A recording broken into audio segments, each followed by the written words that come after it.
I get it, sometimes keeping up with our journaling practice can be tricky. Life gets in the way, and especially if we are beginners and we are still figuring out what direction to take, there can be many reasons holding us back somehow.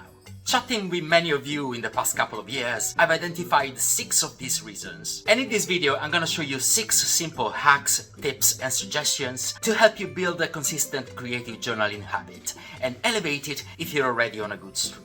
Hi everyone, this is Carlo, welcome back to the channel and welcome if you're new. On this channel we talk about all kinds of creative journaling, illustrated travel journals, but also planners, stationery, art. Have a browse through the many playlists of the channel if you want to know me a bit better. Today it's all about 6 reasons that can hold us back with journaling and 6 ways to fix them. Starting with the one that we're gonna call the full page overwhelm. For many people, the idea of having to fill up an entire page every time can feel like too much pressure, too much commitment, especially when we see very intricate journal spreads online and we feel that comparison envy. But journaling doesn't have to be complicated. The solution to this overwhelm is to keep it minimal. Forget big notebooks for a moment and get yourself a pocket notebook.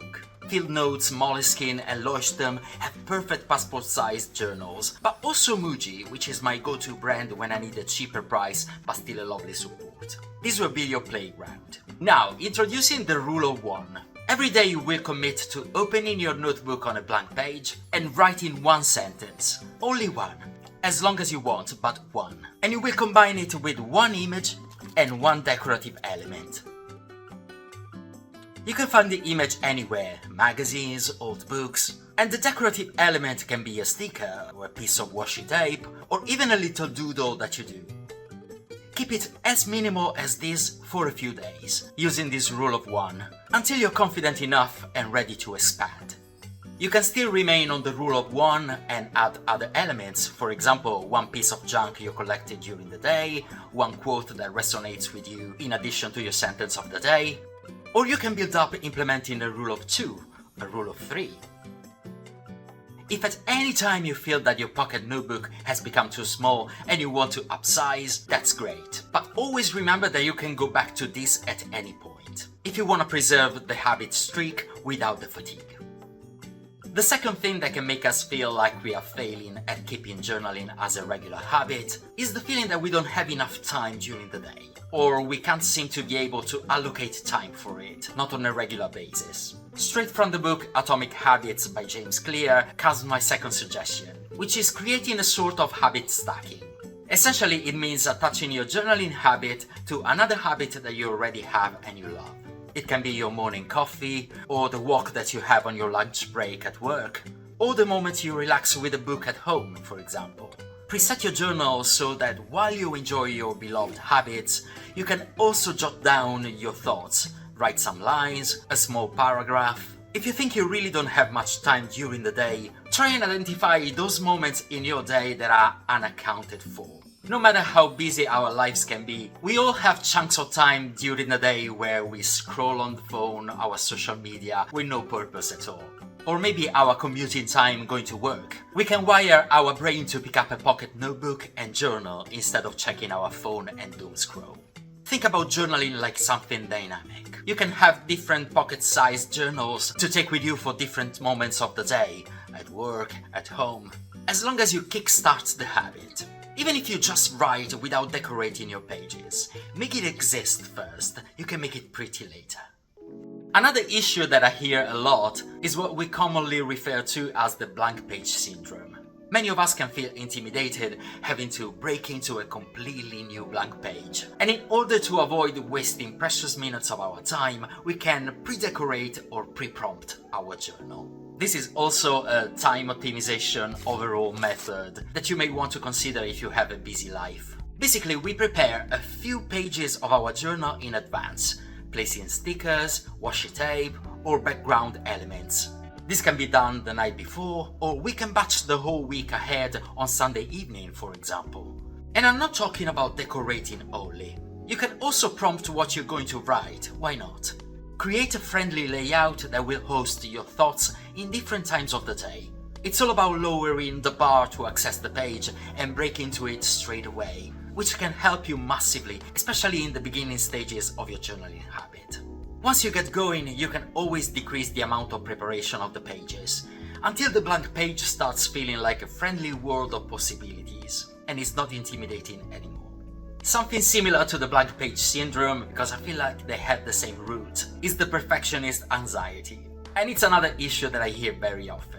As I mentioned earlier, many of us can feel paralyzed to even start a journaling page, because we feel the pressure to make it look perfect, pretty, or completely figured out from the start. Especially if we just bought a brand new, very expensive notebook. Does this ring a bell? Journaling is a journey, and like every journey, the more we face it open-heartedly and with an experimental approach, the more fun we will have.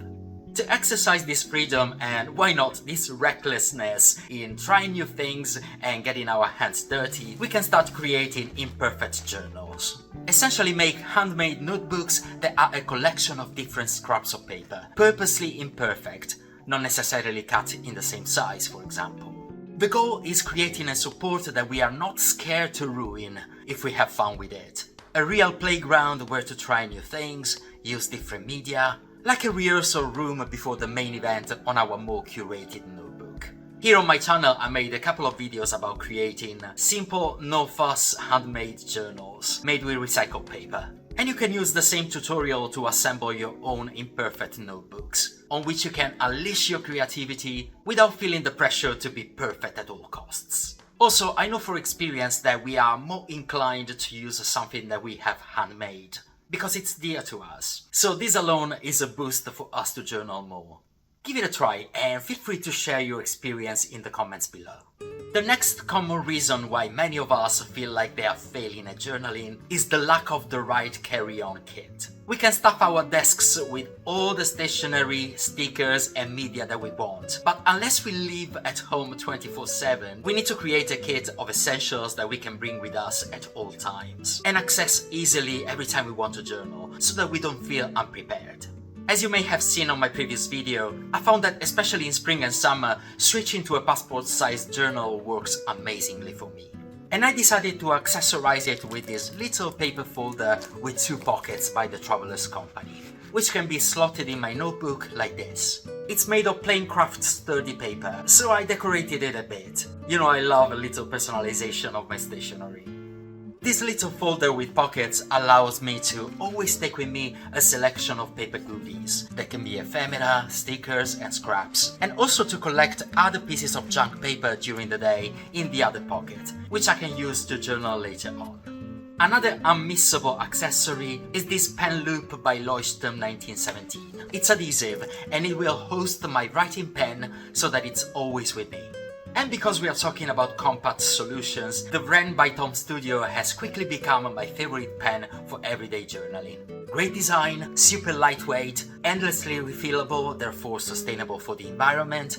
If you want to explore the amazing range of stationery by Tom Studio, click on the link in the video description. You will get a 10% discount and you will support my channel at no extra cost. This is an easy and compact kit that you can pair with a pouch with a selection of pens, highlighters, markers. If you want some ideas to pack an essential kit now that summer is approaching, you can check this video on my channel. I'm gonna link it up here and in the video description. This video description is gonna be busy. Make sure you check every link, you won't regret it. For my last tip of today, I wanna address another common topic that I hear often.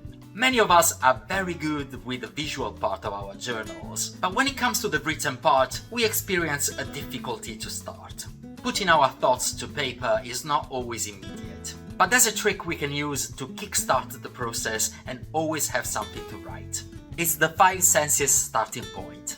When you experience a writer's block, start with a sense of sight. What do you see around you? Is there something you're noticing for the first time? Is there a predominant color or something that catches your eye? Then your sense of hearing. Is there music on? Are there any noises? Any rhythmic signals? Then activate your sense of smell and put on paper any perfumes or scents you can smell in this very moment. Also, are you drinking a beverage or having a snack while you're journaling? Try and describe what you're tasting and what do you associate with it. The sense of touch can suggest us the particular feeling of a fabric or a texture that we have within reach. Combine all the signals that come from your 5 senses with your 6th sense, which is how all these things make you feel in this very moment. The sensorial approach is an exercise that you can start every time you need a little nudge to put your pen to paper. And it's really useful to practice mindfulness and reconnect us with our inner world and with the present moment. That's all for today. I hope this video gave you a few ideas to try to boost your journaling habit and make it an essential and pleasant activity in your everyday life. If you've enjoyed it, don't forget to like, comment, share, subscribe, and press the hype button to help me reach a bigger audience. This was me, Carlo, and until the next video, take care, be kind, and I'll see you soon.